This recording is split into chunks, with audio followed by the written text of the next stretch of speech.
Kumusta, Becky? Mabuti. Oh, Becky! Sino hinihintay mo? Jeff, bumalik na ba si Tom? Nakita mo na ba siya? Wala pa ako nakukuha ang balita doon. Dapat ay nakabalik na sila dito. Di ko alam yun. Ha?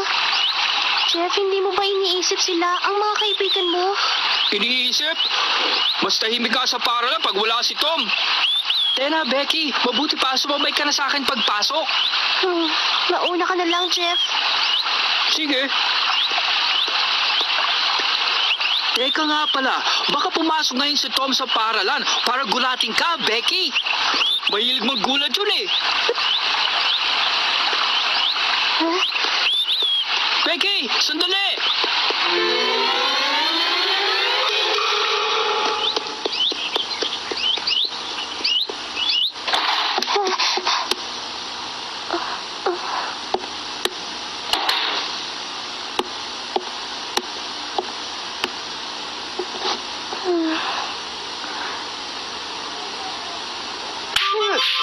Eto sa'yo! Ako ang kilabot na tagapagtanggol ng Caribbean, si Kapitan Tom Sawyer. Lalabanan mo ako! Ako ang kinatatakutang mangong malimbat sa dagat, si Ben Rogers! Eto sa'yo! Tumayo ka at ipagtanggol mo ang sarili mo! Etong ganti ko sa'yo, Tom! Humanda ka ngayon!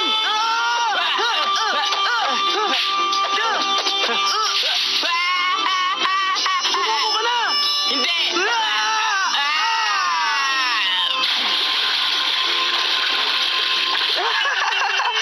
Hindi ka kasing galing ng akala mo! Ano? Lalabanan mo pa ba ako? Naisa mo lang ako, hindi ka na makakaulit sa akin! Halika! Ang galing ng bagsak ko, no? Ano sa tingin mo? Maganda na eh! Sa susunod, alam ko na ang tamang pagbaksak! Hoy! Oh! May nahuli ako! Uy! Galing! Mamaya na natin ituloy ito pagkatapos kumain. Oo nga!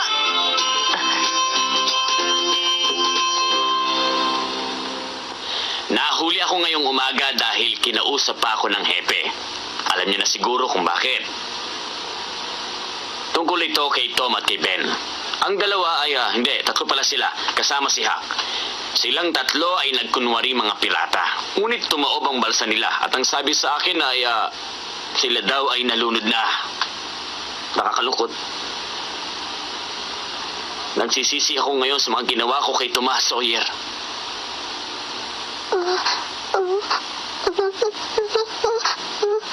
Ginoong Dobbins, magaling pong lumangoy si Tom, hindi po siya malulunod. Naaalala niyo ba ang ulan kahapon, mga bata?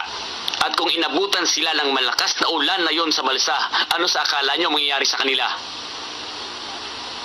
Ayaw ko rin sanang maniwala. Ngunit sila na ang nagsasabing nalunod yung tatlong bata.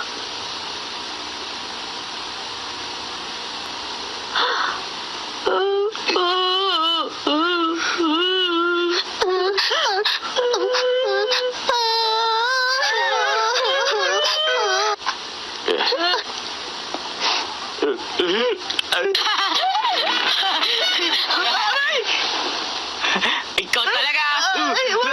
Sandali, may naririnig ako ingay. Ano yun? Parang may pumutok. Naalin? Baka kulog lang yung narinig mo, Huck! Hindi. Kulog! Umulan kahapon, di ba? Baka umuulan sa malayo. Hindi kulog ang narinig ko. Wala na naman ah. Ayun oh.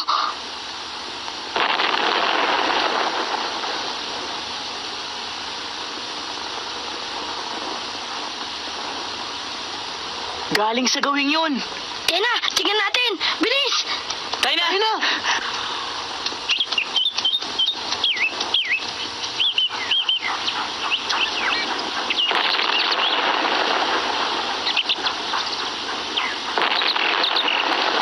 Alam ko na, may nalunod sa ilog. Yun ba yung kanyon? Hindi tunay na bala yun, Tom. Oo nga, natatanda mo ba nung nakaraang taon nang malunod si Bill Turner sa ilog? Ganyan ang ginawa nila. Totoo bang lulutang ang katawan pag pumutok ang kanyon, Tom? Hindi ko lang alam. Naglalagay pa sila ng asogi sa loob ng tinapay at nilalagay sa tubig. Yung katawan lulutang sa may tinapay. Bakit kaya ganun? Sino kaya ang nalunod? Sana makapunta ako sa steamship na yun. Oo, ang daming taong sakay nun, oh. Gusto kong makitang lumutang yung katawan ng nalunod. Aba, papunta sila sa gawing ito. Bumaba na tayo, panoorin natin. Mag-ingat tayo, baka makita nila tayo. Oo nga pala, no? O sige, halina! O, bubukan!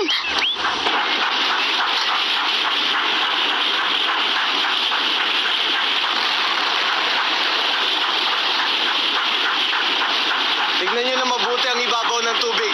Dito natagpuan ng isang tao si Bill Turner. Sige na.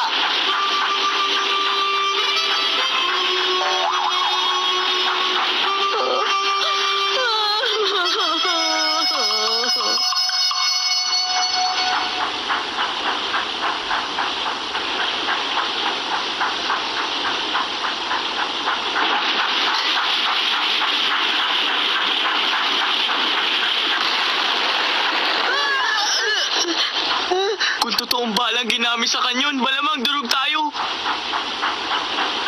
Nakikita mo ba kung sino ang mga nakasakay doon?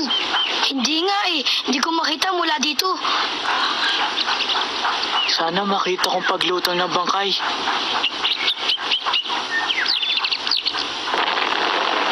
Ha? Hindi nila mahanap ang katawan. Sino kaya ang nalunod? Baka si Ma'am Father. Alam niyo kasi, noong isang araw, Alam ko na! Tama ka, Hak! alam mo na kung sino? Ha? Alam ko na ang nalunod! Ben, alam ko na kung sino, Ben! Sino? Sino ba, Tom? Eh di tayo! Ano? Namatay na tayo! Ano? Kailan ba tayo namatay, Tom? Ikaw talaga, akala nila patay na tayong tatlo! Ah, ganun ba? Ha? Naku, ganun pala yun. Ganun nga! Di, ang galing, di ba? Lahat sila pinag-uusapan tayo? Lahat ng tao sa bayan, pag-uusapan tayo. Oo, tama. Pag-uusapan nila sina Tom Sawyer, Huck Finn at Ben Rogers. Sigurado ko. Oo nga, mga bayani tayo ngayon. Oo, mga bayani tayo ngayon. Ganun? Aba, hindi ba tama yun?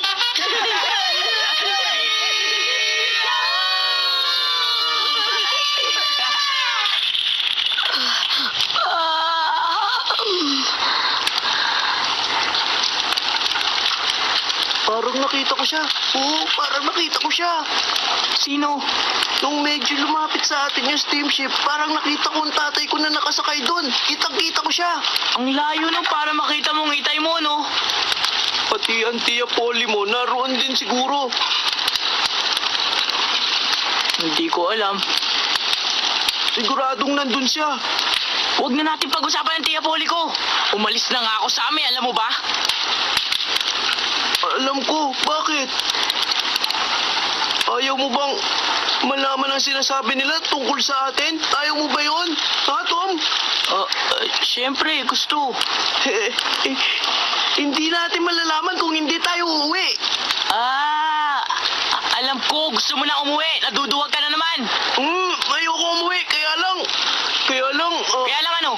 gusto kong malaman ang sinasabi ng itay ko tungkol sa akin. Ikaw, ayaw mo ba yun, Tom?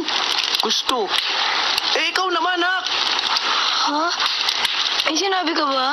Ang sabi ko, ayaw mo bang malaman kung ano ang iniisip ng mga tao sa'yo? Sa akin?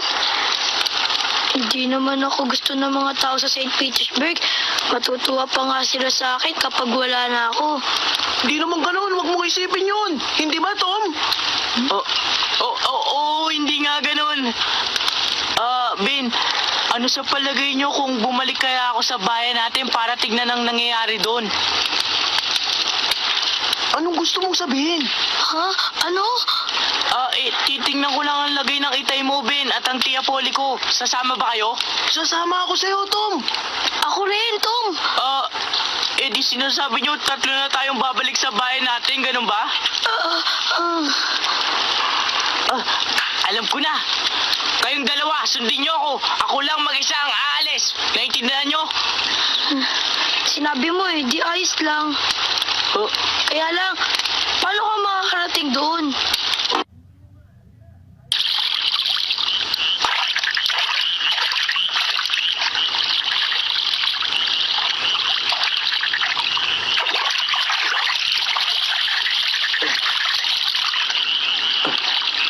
paalam na. Sige, Hak. Mag-ingat ka lang lagi, ha?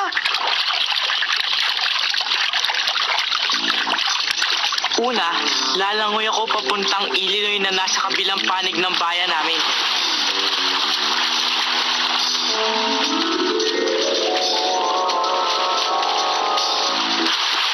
Malakas ang agos pero 250 metro lang hanggang doon. At mababaw lang ang tubig dito. Kaya mula dito, maaari ko pang lakarin.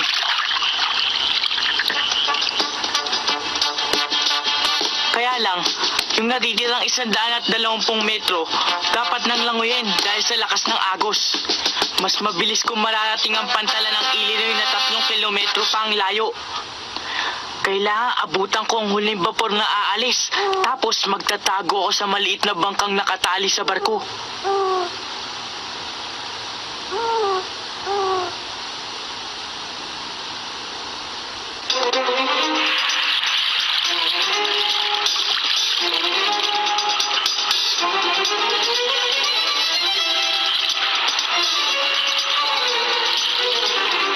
Hoy, Turek! Malapit ng oras!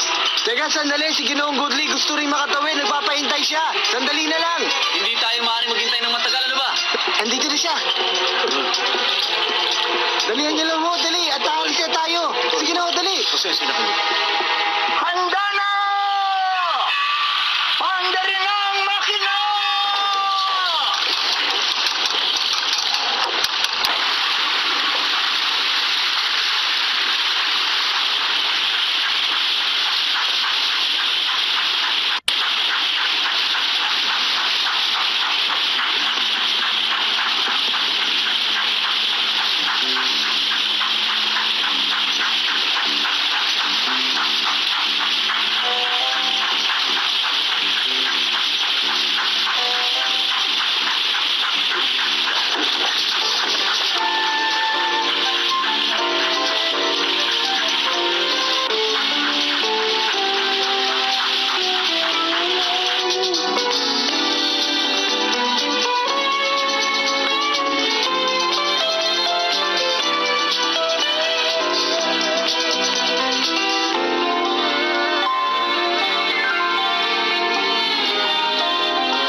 Wala yatang tao ah.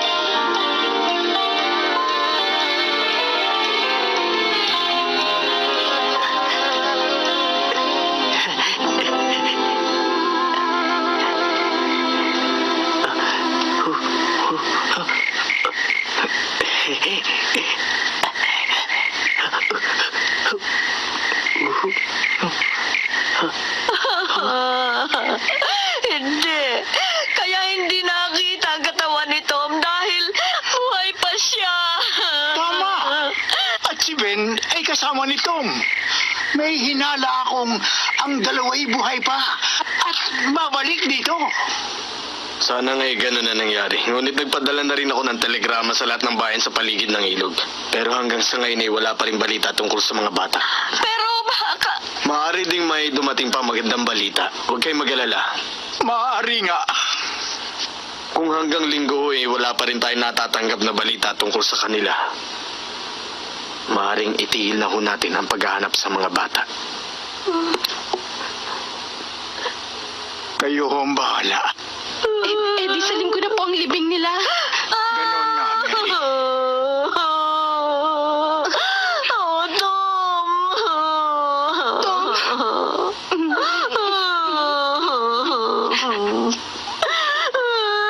Polly, huwag tayong mawawala ng pag-asa. Salamat sa inyo. O siya, tutuloy na ho muna ako. Sabay na tayo, Salamat sa Hepe. pagparito ninyo. O sige, Mary. Magandang gabi. Tutuloy na kami. Dapat hindi ko siya masyadong pinagagalitan. Dapat hindi ko siya laging pinarurusahan. Kung iisipin mo, mabait na bata naman si Tom talaga. Aywan ko nga ba kung bakit nagkaganoon? Oo nga po, inay eh. Ang swerte niya, lahat na lang puro magaganda ang sinasabi. Ngayon wala na siya. Sid, pumanik na kayong dalawa, Mary. Susunod na rin ako. Sige po, inay. Magandang gabi po. Mary, may tatanong ako. Mabait nga ba si Tom? Oo, Sid. Mabait nga siyang bata. Bakit para ako nadadaya pag naririnig ko yun?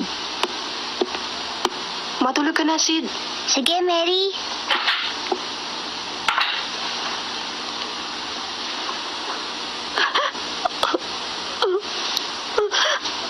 Oh, Diyos ko. Iligtas mo po si Tom. Ako na po ang kunin niyo. Aakyat ako sa langit para sa kanya. Pabayaan lang po ninyong mabuhay pa siya ng matagal. Oh, Diyos ko, maawa po kayo sa kanya.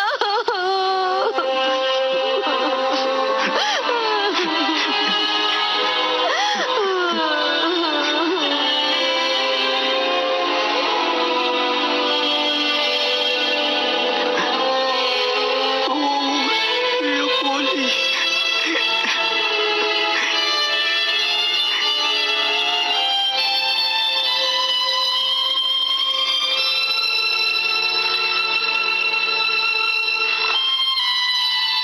Gusto kong tumakbo sa kanya at yakapin siya.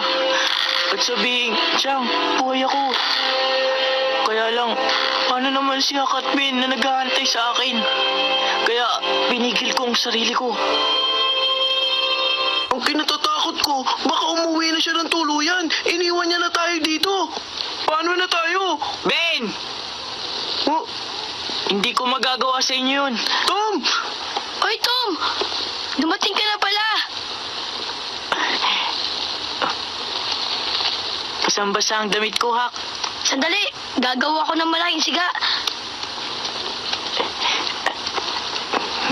Patawad sa'yo, Tom. Wala yun, nahuli pa nga ako ng konti. Nakita mo ba ang lagay nilang lahat? Oo, sasabihin ko sa inyong lahat ng nangyari. Hintayin lang nating matuyo ang damit ko. O sige.